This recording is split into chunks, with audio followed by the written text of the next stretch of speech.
Welcome to Strength for Today's Pastor, conversations with current senior pastors and leaders which will strengthen and help you in your pastoral ministry. And now, here's your host, Bill Holdridge of Poimen Ministries. Welcome to podcast number 88. Glad to have you with us today. We're going to be talking with Bryan Newberry specifically about some of the issues related to leading a church as a senior pastor. Pastor Bryan has coached and mentored many pastors throughout his ministry and has helped many improve their serve in the area of leadership. And as many of you know, Bryan was the founding pastor of Calvary Chapel San Diego, where he served for 33 years with his wife, Cheryl. And now he's serving as the new senior pastor of Calvary Chapel in Los Alamitos, California, as well as with Poimen Ministries. So, Bryan, it's always good to have you on the program. Welcome back. Thanks for joining us. Well, thank you for having me, Bill. You are so welcome. So, Bryan, I often think about church leadership and its related issues. I think about it a lot. Every day I think about it to some degree. And I've been surprised at how much pastors sometimes have resisted being proactive in their leadership approach. So what do you think keeps pastors today from focusing on leadership for the purpose of equipping and discipling the church?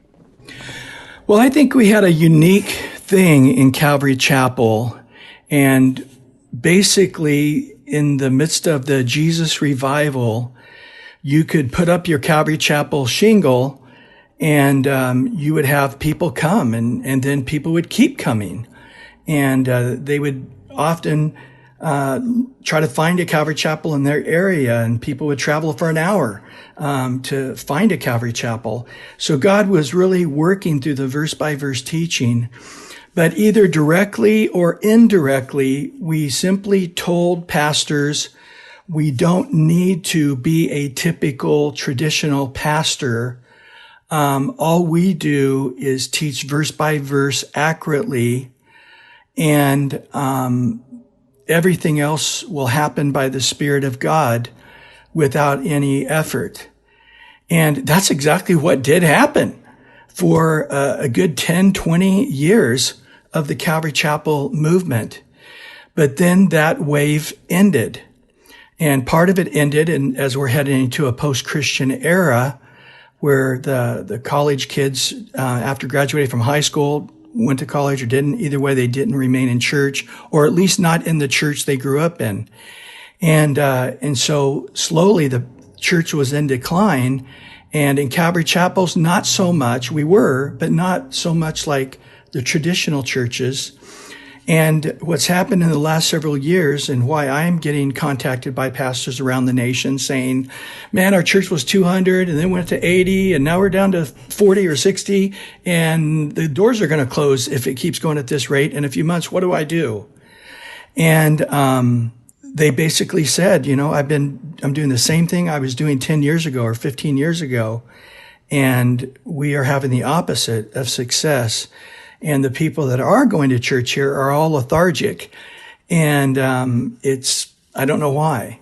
So they just are giving up on the idea of pursuing anything different, and they haven't learned what discipleship looks like as a pastor. Is that what I'm hearing you say? Yes, I think that they don't know basic leadership. And so they haven't had to be a leader as a pastor. As a matter of fact, many senior pastors of larger churches have been sort of very bad leaders. And still the church is blessed and grows because, as a personality on the stage and what he's doing, in the visible part of the church is more than sufficient. And there's simply a lot of leadership skills they don't even know that they don't know. And then also I think a lot of bad characteristics that senior pastors in Calvary Chapels have that shouldn't exist at all have developed, which is hurting the church spiritually and in administration and in growth of the body. Mm-hmm. Well, the pastor-teacher's role, biblically, according to Ephesians 4:11 and 12, is to equip the saints for the work of the ministry, for the building up of the body of Christ. So what you're saying is that if you just put up your shingle and teach the Bible, which is a good thing to do, of course, that's not the only thing that is going to be the equipping means that you use to equip saints for ministry. Leadership is involved as well.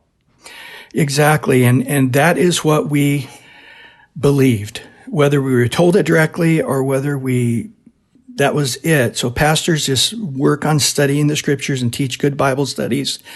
And the more dynamic they are, or the more great the Bible studies are, the church will be 100 people or 1,000 people, depending on, how great of they are in the pulpit. And if there's any correction that needs to be done, it needs to be on homily, on how you give your sermon, how long it is, how much content is in it. Too much content, that's for the Bible college. Lessen up, be a little more devotional. I think they've played around with that for 10 years, and that formula still didn't change the paradigm that the church was shrinking and going in the wrong direction. So, there are obvious problems with pastoral leadership, or the lack thereof, or misunderstandings about what it looks like and what the role of the senior pastor may be even. There may be misunderstandings about that. And I know you've heard and learned a lot about all of these things over the years. You've heard a lot from pastors. What do you think the number one challenge or problem with pastoral leadership is today, in your view, right now? Yes. Well, within the Calvary chapels, they just don't know Leadership 101. Now, they've read the spiritual leadership books, and they got the Jesus style down and being a servant leader and that kind of stuff, which is wonderful. But there is just simple, basic leadership skills. In many cases where I have a marriage that's sort of going in the wrong direction, and the man doesn't know how to be a leader in his own home, just a straight up leader. But then also he needs to be a spiritual leader also. And so what I'm having to find is to say to these guys, we just need to look at Leadership 101. What is a leader? How do you lead? And they know how to be a good pastor and a disciplined guy in their studies and preparing and so forth. But then they just sort of say to somebody, magically know how to run the Sunday school, magically know how to run a youth group, magically know how to run a worship ministry. And sometimes you get a leader in there and he's leading it and it's like, yeah, it's all working out great. And then all of a sudden it's not working out great. And so it comes back to the pastor learning how to lead, and that he needs to get a group of guys and begin to train them in leadership, begin to train them in discipleship, and then help them to understand. So basically what I'm doing is having to go back and just teach basic leadership. So what does that look like, Bryan? What is Leadership 101, and what's Leadership 201 and 301 and so on? A good point. It sort of depends on who you listen to out there, because, you have a lot of different groups that that's what they do. And some of them are ex-senior pastors. And so, you have the Maxwell Leadership Training Group. You have the Andy Stanley leadership stuff. And there's a lot of common denominators in those kind of things. So there's really good information out there. But I do think there are certain attitudes that work in the world leadership that would not work in the church. And so I just say, even working with these quote unquote Christian groups, they need to be discerning, but that's not a bad start. And so just to simply get a book by one of these type of guys on, the very first book on Intro to Leadership, and start going through what is a leader. And a leader is a guy who has a vision, and that's a pattern we can help them work to come to understand what is the vision that they have. And then now, do you understand what you do with that vision? And now you need to start imparting that vision to a group of men. And they need to be discipled, and they need to be grown up spiritually and understanding what leadership is. And so once you have a clear vision, then you can simply ask the question, what is it we need to do to reach that goal or reach that vision? What are our values? And it's amazing that once the leaders know what their values are, they do it. But so often the pastor's like, yeah, they're showing up late and they're not getting here on time and they don't even bring their own Bible. And, they're always complaining about their leaders. But the fact is they've been saying they should already know or they should already get it. They're leaders. I shouldn't have to train them. No, you got to train them. And if you haven't been doing that on an ongoing basis. So when I had to learn all this the hard way. I'd made every mistake in the book over 33 years at San Diego. But, I had a Monday night meeting almost every Monday night throughout the year. We took summers off and Decembers off. But we went through many, many, many books. We would just read a book with a group of guys. For the last 15, 20 years, it was about 70 guys. But there was a time where it was just one guy for the first several months. And then there was 3 guys. And we would just read through a lot of books and discuss them. And then that would become a part of what we're doing. But once you depart that to this group of guys, now you help them to impart that vision to their various spheres of influence, their various ministries, to the church. And then you come up with the values. What do I need to do? And in this case, with our vision here at Calvary Chapel Los Alamitos, is the vision is that we all one-on-one lead people to Christ and disciple them. And so what is church then? Is church even important? You know what? Sunday morning church is not the most important thing at Calvary Chapel Los Alamitos. People coming, it's not the most important thing to me. And they understand in the vision of our church what is the most important thing. And that isn't it. So if they come Sunday morning with their attendance and they hang out and talk a little while, they did not accomplish 90% of what they need to do as a Christian. Sunday morning services is maybe 10% of what we do as a Christian. I think it's important.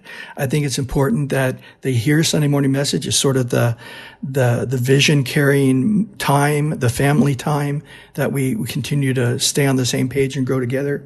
So it's important. But of course, they can get that by listening to it streaming. They could get that by listening to it as they drive to work, off the app or whatever. So, this is what are the values. And one of our top values is prayer and prayer meetings. And so somebody in our church, and I've only been here a couple of months here, but it's beginning to see that, hey, I may not make it Sunday morning, but I do make the Friday night prayer meeting. And because as we're heading towards our vision, it's about me personally being a witness. It's about me leading people to Christ. It's about me discipling people that I lead to Christ. And I need the power. I need God's Spirit. So all of a sudden, what's important starts showing up in the values. So individually seeking God every day is essential for us to reach our vision. And so it's not just coming Sunday morning early to help set up chairs and stay afterwards and pray for a couple of people and then go on your way and don't think about church too much until you get back next Sunday. It's a different paradigm. Yeah.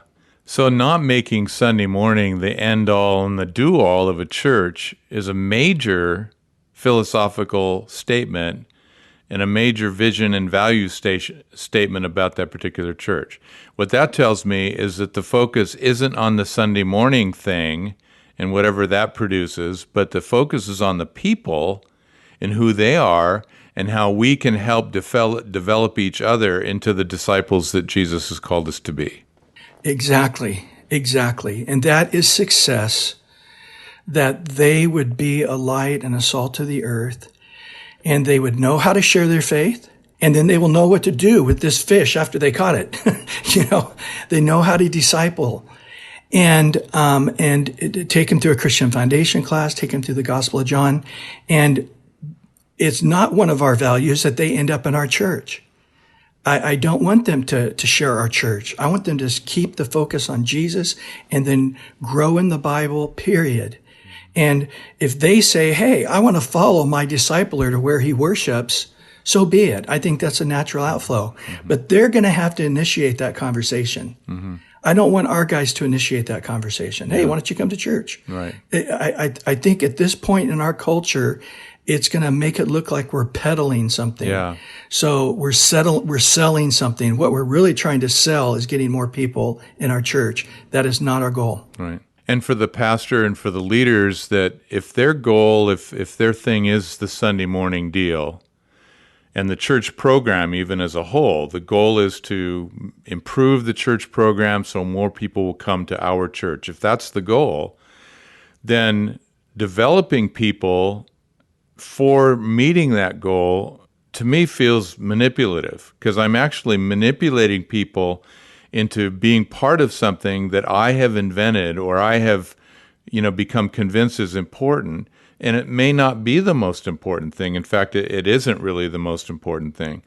So where we have as our treasure, that's where our heart will always be. So if my treasure is to inflate Sunday morning, or my treasure is to have the church grow, or to do this or that, or to have our church known for this thing, then the people that I recruit to be part of that with me, they're going to have to buy in.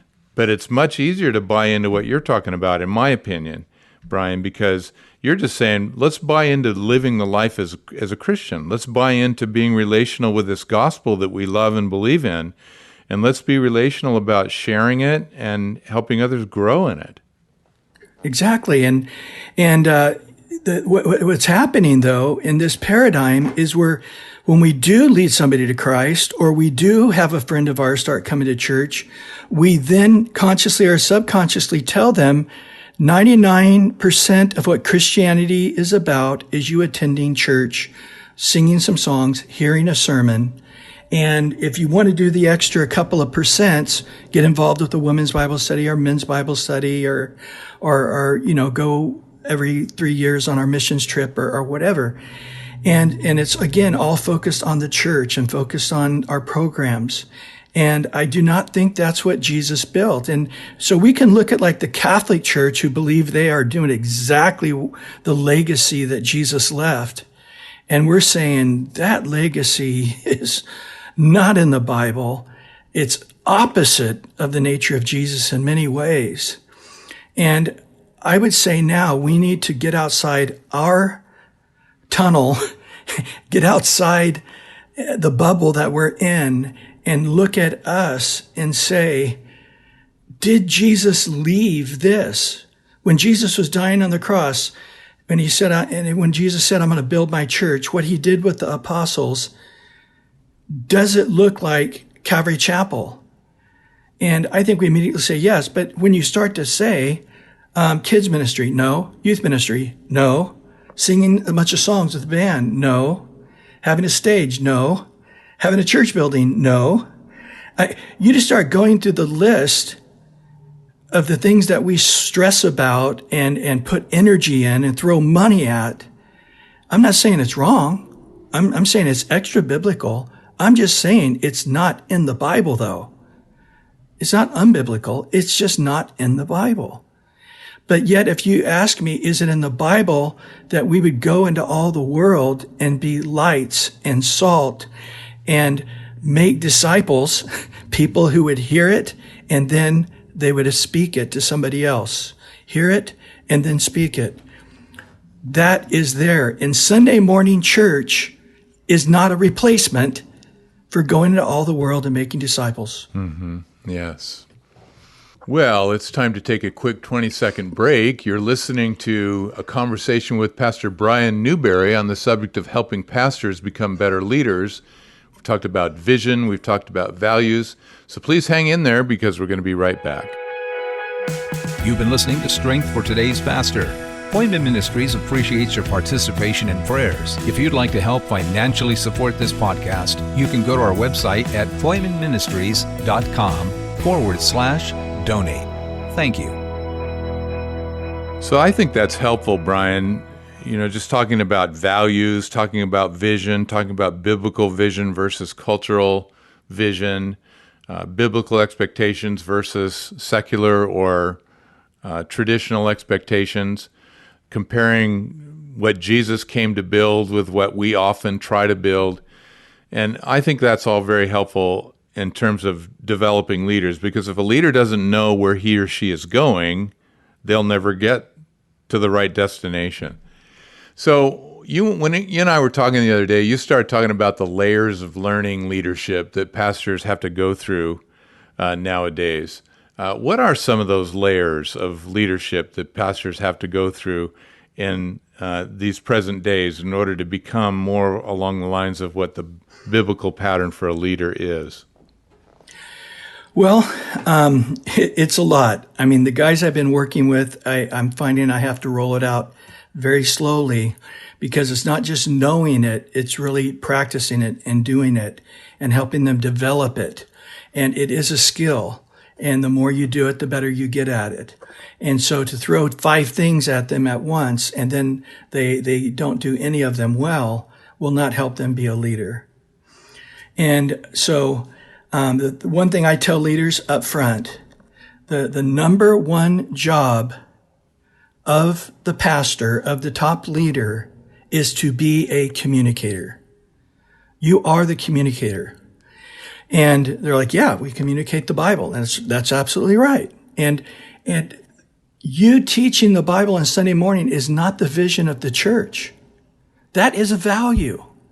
That's a value you hold in leadership, that whoever is a pastor would have that ability to know the whole Bible, which is unique to us in Calvary Chapel. Because I grew up in a denomination. I'm telling you, denominational pastors don't know the Bible.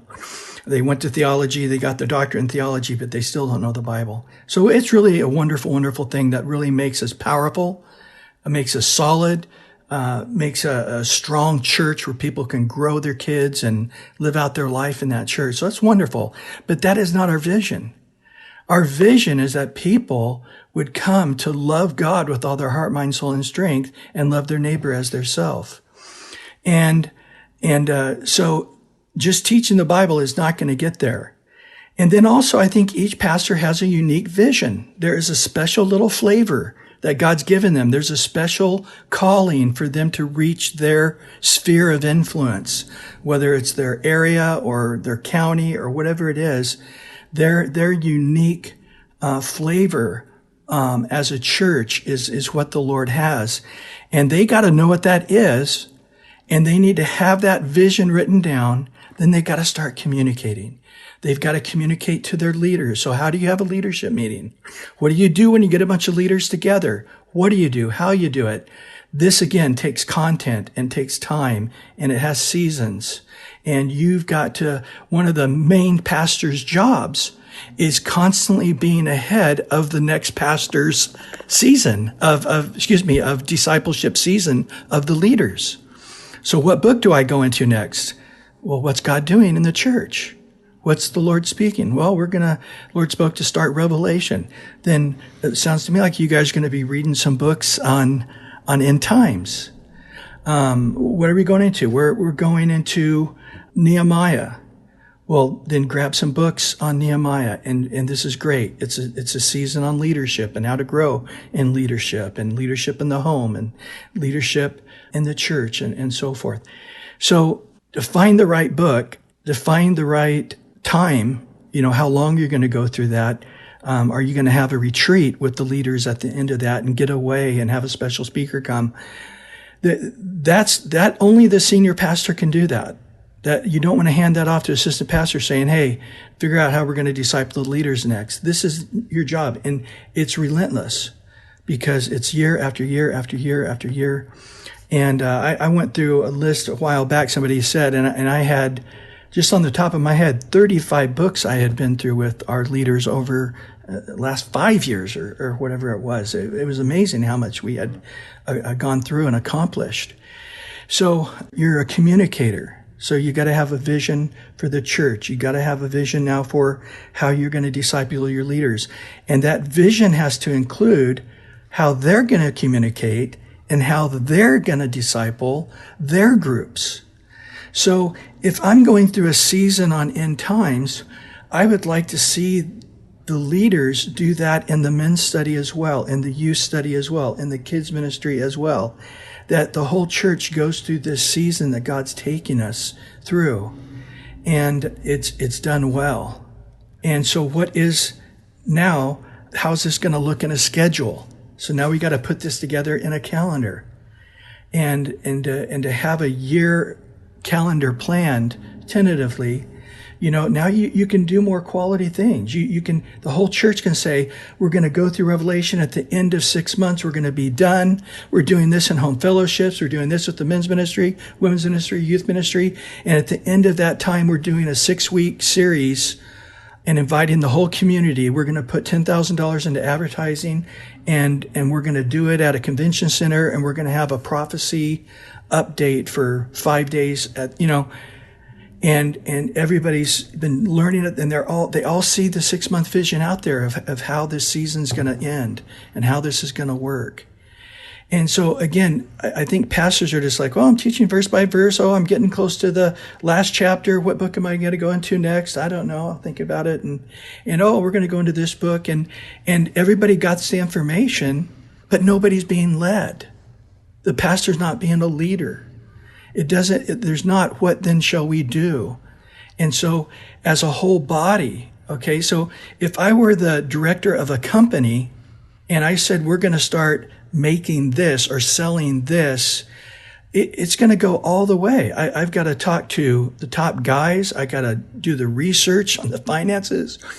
I got to figure out how to redo the factory. So I got to talk to engineers, and how all the employees are going to have to get retrained. And this is a big part of it. You sort of got to do a retraining each season you go into before you go into that season. You want the leaders trained before the season comes. Mm-hmm.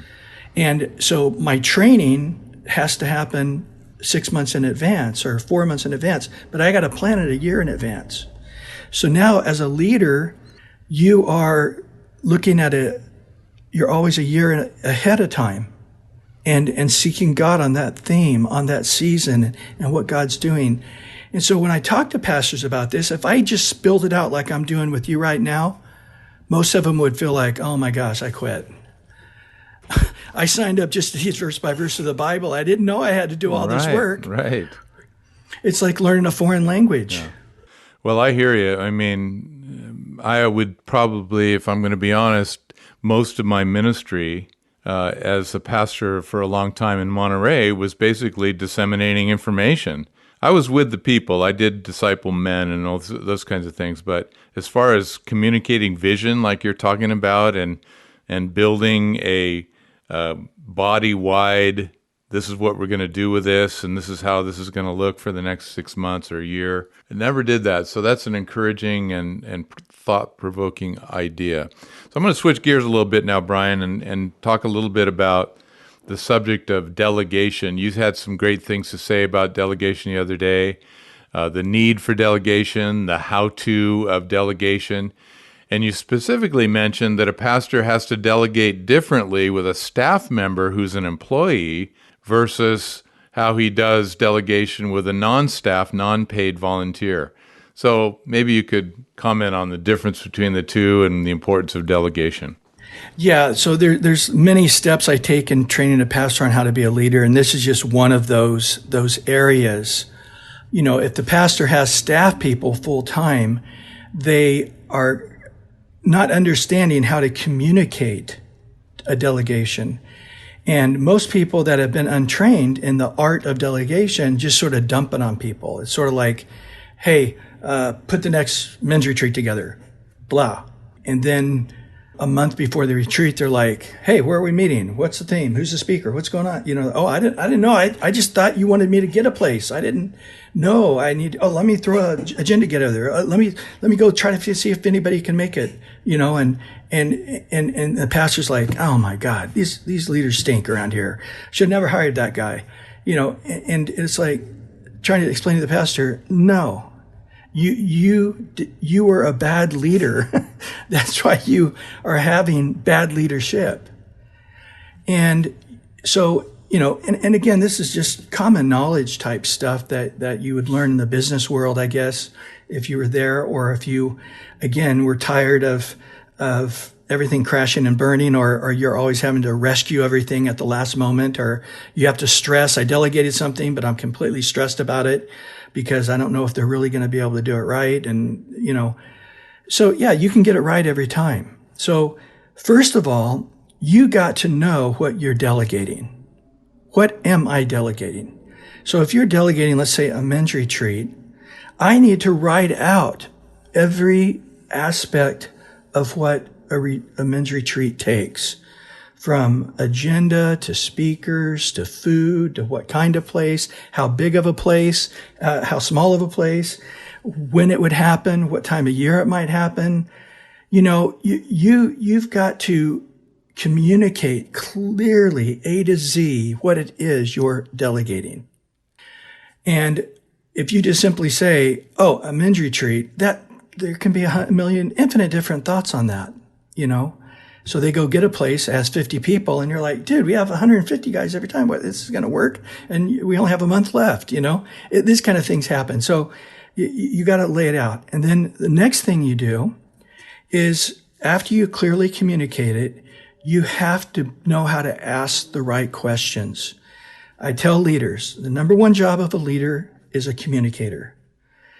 The next thing is, the more and the better questions you can ask, the better leader you will become. So now you just simply have to ask the right questions. Is it clear what I'm asking you to do? Is there anything I don't have on this list that you have a question about? Is there anything in your mind that might keep you from being able to do this? Do you think you have the sufficient training to do this? Do you need help? In what areas on this list do you need help? I'm just throwing this out from the top of my mind. The better questions you ask. And then the next thing you want to do is you want to have scheduled at that time checkups. So by next Tuesday, I would like you to give me a list of what places are available and when. And so next Thursday, we have a 5-minute meeting, 10-minute meeting. It's in the staff meeting. He's going to have that printed out. I want that emailed ahead of time, and then we're going to go over it. And then you might say, between now and the next 6 months, every Thursday for 10 minutes, we're meeting. This week it'll be on the place. The next time it'll be on possible themes, speakers. I want you to give me a possible agenda. And then I want you to keep all this information for the future retreat. And then after you have a meeting, every time you have a meeting, you ask that staff person to email you everything you covered. So I expect that guy to email me, and I tell him when. I say by 3 o'clock today, or by 9 o'clock tomorrow morning, or by 3 o'clock tomorrow afternoon. I want an email from you covering everything we have. And then I read it and say, oh, no, I saw this line. You said this. No, that's not what I said. I said this, not that. And you can correct it. So that's if it's a staff person. If you're dealing with a volunteer, you're the one who has to send the email. Hey, today in our meeting, these are the things we covered. Would you read that and email me back that you agree this is what we said? Or is there any changes? Email me back, but let me know you got this, you read this email, and we're good to meet the following Thursday or whatever. Those are just little things along the way. I mean, it's one of many things. Well, it's so important, Bryan, as you know, because the pastor who does not delegate or who delegates poorly, if he doesn't delegate at all, then it all falls on him. Mm-hmm. And that's untenable. If he delegates poorly, then the frustration that you referred to earlier takes place inevitably, and not just in him as the pastor, but in the person to whom he's delegating this thing. They're frustrated as well. So you're talking about, back to the communication thing, leadership and delegation has a lot to do with communication. So the leader who delegates has got to have a clear view of what it is he wants this person to do, and he's got to have a clear way of communicating it with the follow-through tell me what you've heard and give me progress reports from time to time as to how you're doing. Yeah, exactly. So, I am a good communicator. I preach really well. Okay, that's one type of leader. That's one type of communication. Yeah. But now if you're communicating a delegation, there's a lot of work as a leader to be a good, a lot of work on you. Mm-hmm. And then a lot of work to maintain the lines of communication all the way through it so you have the result you want. Mm-hmm. But then the next time you do a men's retreat, after the retreat, you do a postpartum to say what we liked, what we didn't like, write that down. So we have the paperwork for the next retreat. So the next retreat, there's a lot less communication on my part that has to be done. Yeah, that's good. But I still want to do that. Yeah. But what happens is a pastor often is just dumping things on people. Yeah. And 4 months into it, they feel like a failure and yuck, I'm out of here. Don't ask me to do anything else, or I'm leaving the church because I'm so mad about it. Right. Yeah. I remember having a staff guy. He was going to build a fence, a long fence on our property. And I knew what was going to happen. It was going to be Dave and Sal out there for 2 hours, 3 times a week for 6 months, and the fence would finally be built. And I said, that's not going to work. So here's what you need to do. And so I gave him an explanation of how to delegate this whole thing. And he set it up. He worked hard. He spent the better part of a week organizing this whole thing. And he had everything ready on a Saturday morning. He had the carpenters and the skilled people coming. And they threw that whole fence up in the morning. And then we gave them a pizza lunch and Cokes and stuff. And they were just really happy. It was good fellowship. But just a little planning and a little foresight and a little organization ahead of time saved him a lot of work and got the job done, and everybody got to be involved, and they were really happy being able to do it. Yes. Yeah. And see, that's another amazing point is why do you delegate? Yeah. Is because the more people that are a part of it, they grow in their leadership, but they also all are a part of it. They all buy in, so they all feel the responsibility to make this thing great. Yeah. So if this guy who's doing the retreat can have 5 guys help him, those are all 5 guys that feel responsible to make this thing a success. Right. And then when it's over, they all feel like, God used me. Yeah. Right. Oftentimes the only part that somebody feels like they play in a church is putting money in the basket and attending the church, and maybe every once in a while, building widgets on the assembly line for an hour a week, and that's about it. They're not vested. They're not buying in. Well, that's really interesting. These are helpful things to say, Bryan, that you've shared, and I appreciate that. So just a question to you. Are you still open for business to coach pastors on leadership, or is your schedule too full, or you want to wait for another 6 months to see things clear out a bit? Maybe you could help me understand just how open you are right now. I know you're busy. Yeah, I have about 6 guys I'm working with now, and I have a few guys waiting in the wings, and they've been waiting longer than I wanted them to wait. I think what's going to have to happen is we're going to have a Poimen leadership retreat. And get together with all the guys and break it into pieces and just to try to cover these things in a retreat. And then maybe on a Zoom meeting, I could get the guys who would want after that retreat to have a 2-hour meeting once a week. Okay, something I love like it. That. Something like that I could do. But But to work one-on-one, I don't have the time right now. For anybody else. Well, let's do that. Let's for sure do that. This is the first official announcement of something that is going to be taking shape in the future. We're going to do a leadership retreat for pastors only, senior pastors only, and it'll be at a place that will be determined, and there'll be some follow-up afterwards. That's great. So, Bryan, as we wrap up today's podcast, it's now your opportunity. Just, go ahead and share any word of wisdom on this subject that you'd like to share with senior pastors with regard to leadership. You got a couple of minutes, anything that's on your heart, they're all yours. Go for it. The pastors that I have worked with on leadership, they, without fail, are doing 100% better, and they will all tell you that. A big part of the reason is there was just so much clouds to try to know what to do. And the clouds are peeled away, the sun's shining. They know now what to do. They have a clear A to Z plan how to lead the church in this vision. They understand they're the communicator. They've got all the communication falls on them to make that clear. All lines of communication. They know how to communicate, when to communicate, where to communicate. They're raising up their leaders. They understand the importance of discipling these guys to become leaders, a lot of them, or if they are leaders, to really learn how to lead.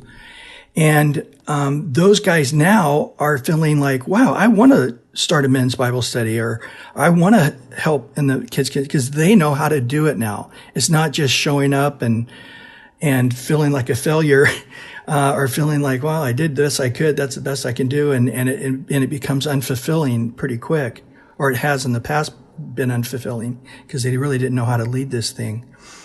And so I would just encourage them right now just to start in the trek of learning how to be a leader. And if they have any questions along the way, they can go to, like you said, my website, or get my app, type in the app store, Bryan Newberry, and send me an email and their information. I'll try to call them and talk to them a little bit. But yeah, it's exciting. It's exciting to pastor again with a new, fresh wind at your back with clarity. With clarity, that's great. Well, Pastor Bryan's teachings are available at bryanNewberry.org. His email address is bryanCCSD@gmail.com. That's bryanCCSD@gmail.com. So feel free to reach out and email him and check out the resources on the website, and we'll take it from there. And keep your ears peeled for that leadership conference that'll be coming up. So, Bryan, thanks for joining us. I really appreciate having you again on Strength for Today's Pastor. Thank you, Bill. God bless you. Yeah, you too. So we always enjoy your feedback with regard to these episodes, so please email us with suggestions, feedback, comments, whatever, at strongerpastors@gmail.com. Our website is poimenministries.com. That's Poimen ministries.com. You can check out how we could be of service to you as churches to help your church be stronger.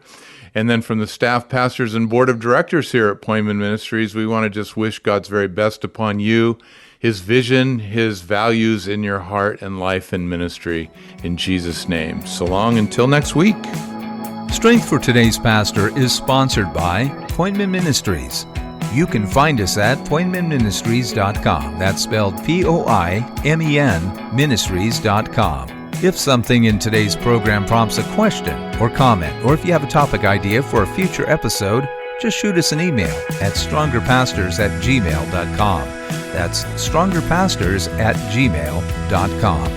May the Lord bless you as you serve Him, His pastors, and His church.